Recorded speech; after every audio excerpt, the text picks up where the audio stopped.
शेतकरी जिथे अडचणीत आहे,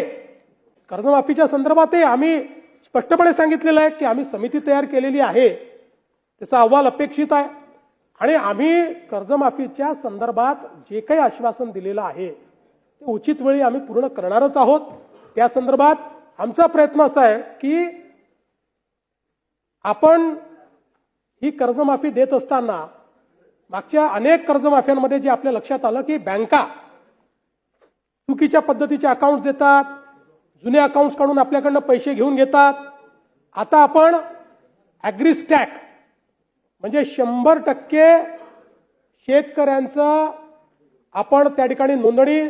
त्यांच्या जमिनीची नोंदणी, त्यांच्या सातबाराचा सगळा अहवाल अशा पद्धतीनं आपण एक शेतीचा डिजिटल रेकॉर्ड तयार केलेला आहे। आता हा शेतीचा डिजिटल रेकॉर्ड आधार आणि आधार आपल्याला माहिती आहे की कर्जाचं अकाउंट आधार सीडेड आहे, अशा सगळ्या गोष्टी एकत्रित घेऊन